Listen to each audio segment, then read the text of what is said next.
kunyari maiksing buhok. Pero pag, magtalikod siya. Nagkababalik. Diba? Magatid lang ako ng ano, ibirana. Hindi ko, ha? Ako'y magagawa.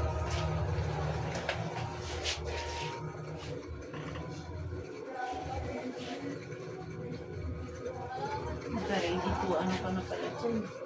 Wala ano lang yung style lang. Yung mabilis. Parang... Alive ka, live? Hindi, time lapse lang. Yung mabilis lang.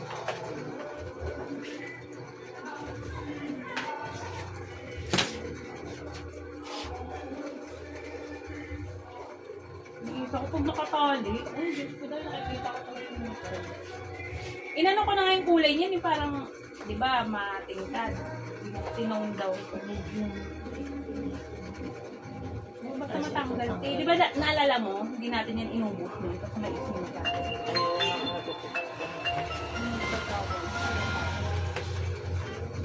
No, nawala yung video ko eh.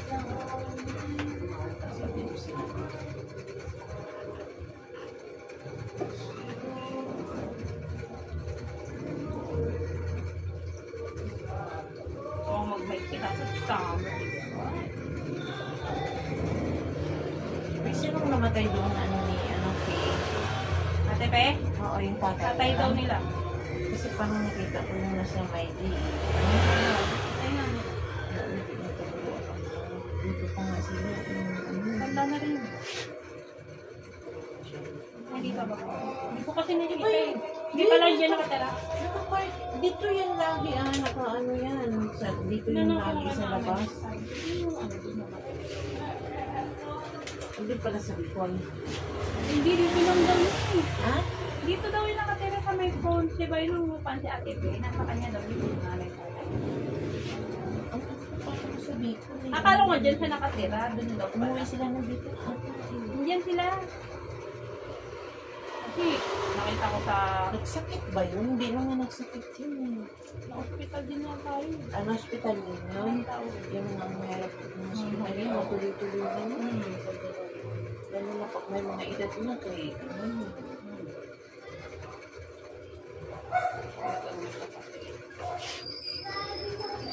ang layo nito pag tanggalin natin ito. Ikse? Oo. Okay lang at matanggal. Okay. Huwag mo lang kalbuin. Baka di na ako pwede sa reception. Harap pa naman ako. Maganda. Hindi ko siya basahin kasi parang Ayun nga sabi ko yung sabi ko di mo lang mali ko paano kita ni ate na. Pangit kasi pag anong nilagay mo dito?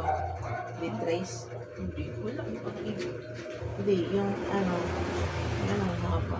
Nung naligo ako ay yung Kailan nga? Ha? Tanggalin ko ha? Ano tayo nung nilagay ko? Wala. Kung siguro hindi ko na.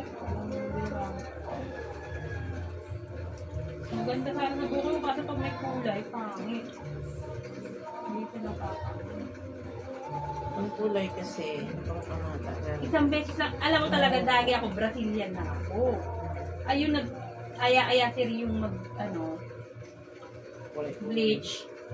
I-bleach naman ako. Diyos ko dahil ilang linggo, nagdurog-durog yung buhok ko.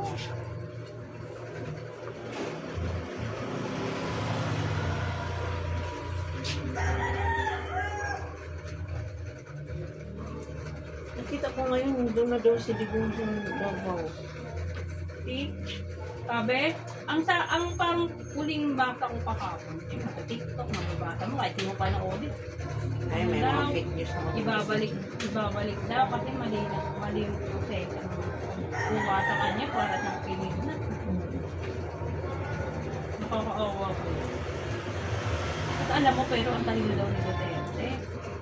Kasi yung pumayag siya na wala man lang. Kasi nga, planado na yan. Alam na daw niya yung mangyayari yan.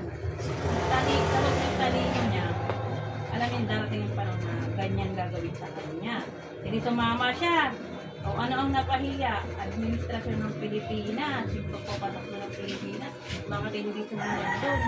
Kung tutuusin nga, wala na tayo sa kanil. Hindi na dapat tayo sa ICC, di ba? Wala naman. International, kasi nga, Ganun lang pala kapag mga hindi kaya ng bansa yung mga ano. Eh tayo may sarili naman tayo.